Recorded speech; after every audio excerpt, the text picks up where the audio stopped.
UP board class 12 के लिए most important question है कि जो कि एग्जाम में 10 नंबर का रासायनिक अभिक्रिया जो नेमिक रिएक्शन है वो पूछी आती हैं। बस 10 मिनट के अंदर आप 10 नंबर का क्वेश्चन तैयार करके यहाँ से वीडियो जाओगे। आप एक बार क्वेश्चन को देख लो, आपका ये बिल्कुल दिमाग से एकदम तैयार हो जाएगा। आपको बिल्कुल रटने की जरूरत नहीं पड़ेगी। ये 10 नंबर जितने भी क्वेश्चन है बहुत सिंपल है, बट आपको रटने की जरूरत नहीं पड़ेगी। तो बस आपकी वीडियो पूरा देख के जाना। जो चैनल पर नए हो चैनल को सब्सक्राइब करके जाना। हमारे बोर्ड रैंक क्लासेस को, इसमें बोर्ड की जो 12 क्लास की पूरी इन्फॉर्मेशन मिलती रहेगी। तो देखते हैं कौन सी रिएक्शन है जो 10 नंबर बोर्ड में पूछा आता है। हर साल ये इतना कि 10 नंबर पूछा था, 10 नंबर रिएक्शन है जो देखा जाता है। देखो पहला रिएक्शन देखो कि यहाँ पे क्या है, वुड्स अभिक्रिया जो कि 10 नंबर का पूछा जाता है मेरा भाई। देखो 10 नंबर रिएक्शन क्या होता है इसमें। देखो पहला रिएक्शन देखो यहाँ पे क्या है, वुड्स अभिक्रिया। वुड्स अभिक्रिया क्या होता है, अब पहले आप रिएक्शन याद किया करो। रिएक्शन अगर याद कर लिया अच्छे से तो आपका कोई टेंशन नहीं होगा। रिएक्शन देखो क्या है, पहला तो जब एल्किल हैलाइड की अभिक्रिया सोडियम धातु के साथ शुष्क ईथर की उपस्थिति में की जाती है तो क्या प्राप्त होता है, एल्केन प्राप्त होता है। बस ये आपको इससे नहीं याद देखना। आप सोचो भाई इतना बड़ा ये उदाहरण कैसे याद करोगे। आप ये रिएक्शन याद कर लो, आराम से याद हो। देखिए एल्किल हैलाइड, ये कि एल्किल हैलाइड है, ये सोडियम धातु के साथ ये अगर दो बार लोगे, देखो ये 2 बार ले लोगे तो ईथर की उपस्थिति कराओगे तो ये दोनों आके इसमें अपन जुड़ जाएगा और NaCl आके ये निकल जाता है। NaCl 2 NaCl निकलती है, Na निकल गया, बस कुछ नहीं होता है। देखो एल्किल समूह यहाँ बन गया। बस 2 नंबर तैयार, 2 नंबर क्वेश्चन यहाँ पर तैयार हो गया। अगला देखो वुड फेटिक अभिक्रिया, सेम इसी जस्ट उल्टा होता है, हल्का सा कुछ फर्क नहीं होता है। इसमें देखो एक बेंजिल को मतलब कि क्लोरोबेंजीन ले लिया, सोडियम धातु में सेम है। और यहाँ पर देखो क्या ले लिया, एक यहाँ पर एल्किल समूह और एक एसिल समूह लिया गया। देखो क्वेश्चन में बस यही लिखा हुआ है, जब एल्किल हैलाइड की अभिक्रिया एसिल हैलाइड से सोडियम धातु के साथ किया जाता है तो क्या बनता है, एरोमेटिक हाइड्रोकार्बन बनता है। एरोमेट्रिक हाइड्रोकार्बन प्राप्त होता है। जैसे ये है, ये CH3 है और ये Cl निकल जाता है, इसके साथ Cl निकल गया तो CH3 जाकर जुड़ जाता है। आप रिएक्शन ऐसे देखोगे, मान लो कि इस रिएक्शन है, यह ऊपर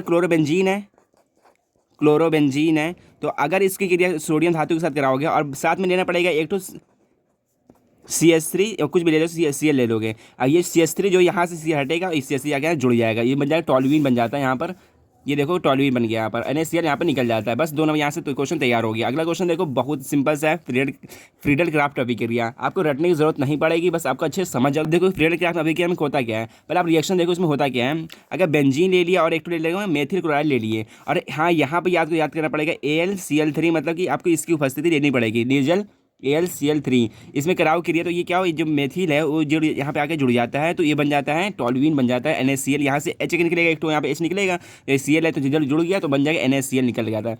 बस ये रिएक्शन देखो कुछ लिखा नहीं यहाँ पर। जब बेंजीन और एल्किल हाइलाइड को निर्जल AlCl3 की उपस्थिति में अभिक्रिया कराई जाती है तो बेंजीन नाभिक, देखो बेंजीन जो है नाभिक का जो हाइड्रोजन परमाणु है एल्किल समूह द्वारा प्रतिस्थापित हो जाता है। यहाँ पर देख सकते हो यहाँ पर क्या हुआ है, या खुद ही यहाँ पे रिएक्शन खुद ही कह रहा है, हाइड्रोजन परमाणु यहाँ से निकलता है और यहाँ पर जुड़ जाता है Cl, यहाँ पे CH3 जुड़ जाता है। बस ये रिएक्शन कंप्लीट हो गई 2 नंबर की। अगला क्वेश्चन देखो यहाँ पे क्या है, अगला है कि डाल्टन अभिक्रिया। ये बहुत इंपॉर्टेंट है, हर आपको क्वेश्चन बैंक देखो, क्वेश्चन बैंक आपको लिखा हुआ है, एकदम रखा हुआ है। बस एग्जाम का बहुत ही कम समय बचा है। तो डाल्टन अभिक्रिया में क्या होता है, आपको देखो एक तो लेना एल्कोहल लेना पड़ेगा और SOCl2 लेना पड़ेगा। इसको कहते हैं थायोनिल क्लोराइड कहते हैं। अगर ये ले लिए तो ये Cl जो है यहाँ पे आगे जुड़ जाएगा और SO2 निकल गया और सल्फर डाइऑक्साइड निकल गया और HCl निकल गया, कुछ नहीं है। अब यहाँ जैसे अब उसका अगर ये याद कर लिए तो आप परिभाषा खुद अपने आप से बना सकते हो। देखो क्या है, एल्कोहल की अभिक्रिया SOCl2 के साथ कराने पर एल्केन प्राप्त होता है। बस सिंपल सा, इस अभिक्रिया को डाल्टन अभिक्रिया कहते हैं। कितना सिंपल सा भाई, 2 नंबर तैयार हो गया आपका।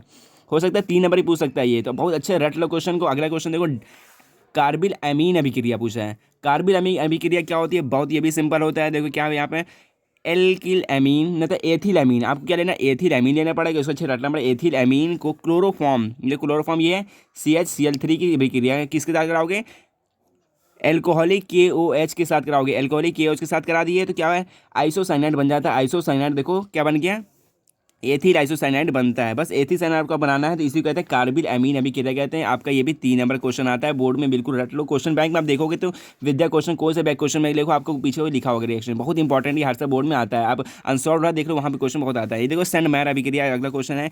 जब डाईअजोनियम क्लोराइड की अभिक्रिया, क्या है, डाईअजोनियम क्लोराइड की अभिक्रिया किसके साथ कराओगे, Cu2Cl2 के साथ कराओगे। यहाँ देखो जब डाईअजोनियम क्लोराइड की अभिक्रिया किसके साथ, बेंजीन डाईअजोनियम क्लोराइड की अभिक्रिया, अब ये लाइन ना लिखो।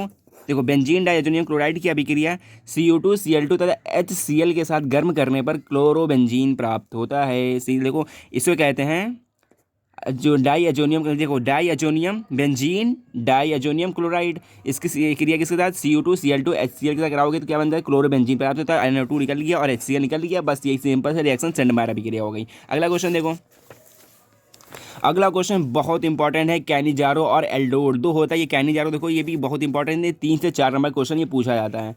इसमें क्वेश्चन कुछ सिंपल होता नहीं है। आप पहले रिएक्शन देखो, आप सोचो भाई इतना बड़ा ये क्या लिखा हुआ है इतना बड़ा, तो आप कुछ नहीं है, बट अगर यहाँ देख लोगे तो आप यहाँ खुद ही समझ जाओगे। यहाँ तो एल्डिहाइड का जब 2 अणु लोगे और NaOH के साथ करा दोगे तो क्या बनता है, एक अणु जो एल्डिहाइड के 2 अणु लिए थे, एक अणु बन जाता है फिनॉल मतलब एल्कोहल बन जाता है, दूसरा बन जाता है अम्ल बन जाता है। बस यही क्रिया और कुछ नहीं क्रिया नहीं है। देखो यहाँ पे देखो, ऐसे आप अगर ये याद कर लिए तो ये बना सकते हो, जब एल्डिहाइड के 2 अणुओं की जिनमें से अल्फा हाइड्रोजन, याद रखना पड़ेगा कैनिजारो में अल्फा हाइड्रोजन परमाणु नहीं होता है। एल्डिहाइड देखोगे तो इसमें देखो फॉर्मेल्डिहाइड है, ये फॉर्मेल्डिहाइड में अल्फा हाइड्रोजन परमाणु नहीं होता है। और देखो कास्टिक क्षारों के सांद्र विलयन के साथ क्रिया कराने पर एल्डिहाइड का एक अणु अल्कोहल बन जाता है और दूसरा क्या बन जाता है, दूसरा अणु अम्ल में देखो दूसरा अम्ल बन रहा है। तो इस अभिक्रिया को कैनिजारो अभिक्रिया कहते हैं। सिंपल सा हो गया रिएक्शन, कुछ नहीं था। अगला देखो मोस्ट इंपॉर्टेंट क्वेश्चन, आपको मैं ये कह रहा हूँ मोस्ट इंपॉर्टेंट क्वेश्चन है, इसको आज बहुत अच्छे से तैयार कर लेना। यहाँ पर देखो एल्डोर संघनन है, इसी का जस्ट उल्टा होता है, कैनिजारो का उल्टा होता है एल्डोर संघनन। बहुत इंपॉर्टेंट है, ये 4 नंबर क्वेश्चन पूछा था, अगर रट लो आपके एग्जाम बिल्कुल फिक्स रखा हुआ है। एक है रायमंड टीमन अभिक्रिया, बहुत इंपॉर्टेंट है। ये इटार्ड अभिक्रिया, ये भी बहुत इंपॉर्टेंट है।